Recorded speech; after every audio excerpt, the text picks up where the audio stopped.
Assalamualaikum warahmatullahi wabarakatuh. Halo teman-teman, nama saya Vini Alia Fionika dengan NPM 1022-1014. Saya dari kelas C1 Akuntansi dan dibuatnya video ini adalah untuk memenuhi evaluasi tengah semester untuk mata kuliah agama Islam. Materi yang akan saya sampaikan hari ini adalah mengenai Ta'rifatul Quran, Asmaul Quran, dan juga Muqtada al-Iman bil Quran. Yang pertama ada Ta'rifatul Quran atau mengenal Al-Quran. Definisi Al-Quran sendiri yaitu kalamullah yang merupakan mukjizat yang diturunkan kepada Nabi Muhammad SAW. Ada 5 unsur dalam definisi ini, yaitu yang pertama ada kalam Allah, mukjizat, diturunkan kepada Nabi Muhammad SAW, diriwayatkan secara mutawatir, dan membacanya adalah ibadah. Mukjizat sendiri yaitu sebagai suatu hal yang luar biasa untuk membuktikan kenabian atau kerasulan seseorang disertai dengan tantangan bagi pihak yang memusuhinya. Ada 3 tahapan, yaitu menantang manusia dan jin untuk yang membuat semisal dengan Al-Quran, lalu menantang mereka dengan 10 surat saja dari Al-Quran, dan menantang dengan 1 surat saja dari Al-Quran. Diriwayatkan secara mutawatir. Pengetahuan yang disampaikan dengan penjagaan yang ketat dari generasi ke generasi dan diakui secara luas sebagai benar tanpa keraguan. Lalu ada metode periwayatan Al-Quran. Yang pertama itu ada metode hifz atau penghafalan dalam hati, lalu ada perawi dan para hufaz Al-Quran, lalu ada metode rasem atau penulisan dalam mushaf, lalu ada metode qiraat atau pembacaan, dan metode tasjil atau perekaman. Pentingnya membaca Al-Quran secara mutawatir ini yaitu yang pertama keaslian dan kevalidannya, yang kedua pemahaman dan konsisten, lalu yang ketiga menghindari penyelewengan arti. Nah, cara membaca Al-Quran secara mutawatir itu yang pertama, membaca sesuai tajwid dan tartil yang benar. Yang kedua, mengikuti pemahaman dan penjelasan ulama tentang makna dan tafsir Al-Quran. Yang ketiga, memahami dan mengaplikasikan makna yang telah diterima oleh umat Islam secara konsisten dari generasi ke generasi. Lalu membacanya bernilai ibadah. Membaca Al-Quran adalah bentuk ibadah yang melibatkan langsung dengan Allah Subhanahu wa Ta'ala, memperkuat ikatan antara hamba dan seorang pencipta, merupakan penghormatan kepada kitab suci Allah dan menjadikannya sebagai pedoman hidup, lalu membersihkan jiwa dan pikiran, membantu memuliakan hati, serta menghilangkan penyakit rohani. Yang kedua ada Asmaul Quran atau nama-nama Al-Quran. Nama-nama Al-Quran sendiri ada 11 nama lain dari Al-Quran. Yang pertama ada Al-Kitab, ada Al-Huda, Ar-Rahmah, An-Nur, Ar-Ruh, Asy-Syifa, Al-Haq, Al-Bayan, Al-Mau'idah, Al-Busyra, dan yang terakhir ada Zikir. Fungsi Al-Quran. Yang pertama sebagai Kitabul Nabal wal Akhbar atau kitab berita dan kabar. Berita tentang masa lalu itu dapat digunakan sebagai ibrah kita, sedangkan berita tentang masa depan merupakan peringatan dan mendorong untuk kita menjadi lebih giat dalam mengupayakan mendekatkan diri kepada Allah Subhanahu wa Ta'ala. Yang kedua ada Kitabul Hukmi wa Syariat atau kitab hukum syariat. Allah berfirman dalam Quran surat Al-Maidah ayat 50, apakah hukum jahiliyah yang mereka kehendaki dan hukum siapakah yang lebih baik daripada hukum Allah bagi orang-orang yang yakin. Yang ketiga Kitabul Jihad atau kitab jihad. Yang keempat ada Kitabul Tarbiyah atau kitab tarbiyah.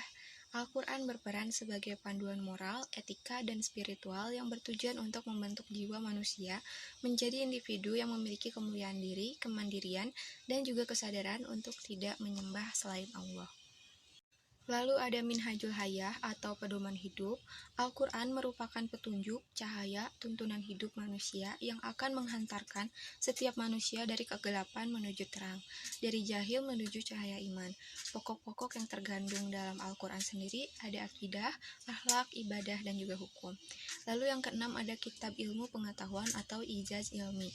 Seperti dalam firman Allah dalam surat Al-Alaq ayat 1-5 yang mengandung hikmah yang dapat dijadikan dalam bekal kehidupan. Yang pertama itu selalu menyebut nama Allah, membiasakan diri untuk membaca, dan selalu berusaha dan juga tidak mudah menyerah. Yang ketiga ada Muqtada al-Iman bil Quran. Belajar dan mengajarkan serta membacanya. Belajar Al-Quran itu mencakup upaya mempelajari cara membacanya, terjemah dan memahami hukum-hukum, pelajaran, petunjuk, dan yang terkandung di dalamnya.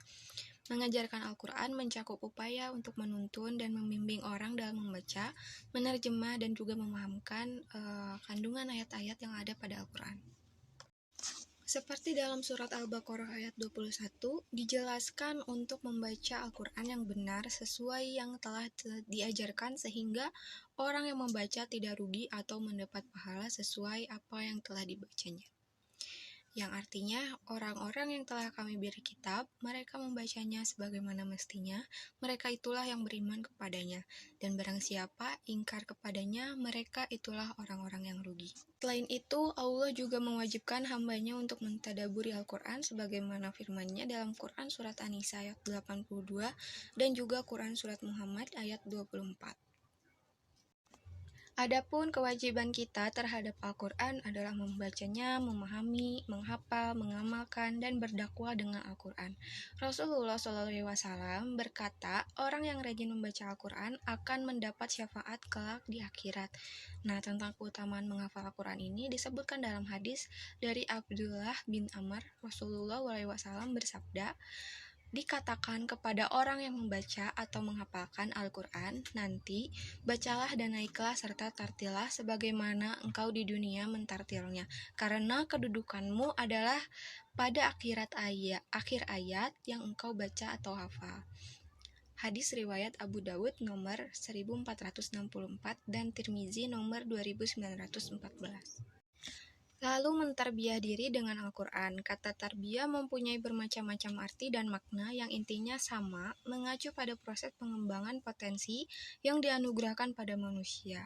Seperti dalam Quran Surat Ali Imran ayat 79, hendaklah kamu menjadi orang-orang Rabbani, karena kamu selalu mengajarkan Alkitab dan disebabkan kamu tetap mempelajarinya. Menerima dan tunduk dengan hukum-hukumnya, tidaklah pantas bagi orang yang menyatakan diri beriman kepada Al-Quran jika tidak tunduk dan menerima hukum-hukumnya, seperti dalam firman Allah dalam Quran Surat Al-Ahzab ayat 36. Lalu menyeru orang kepadanya, yaitu dengan mengajak orang lain untuk mengikuti segala petunjuk Al-Quran dengan cinta, kepedulian, dan juga rasa tanggung jawab terhadap sesama muslim.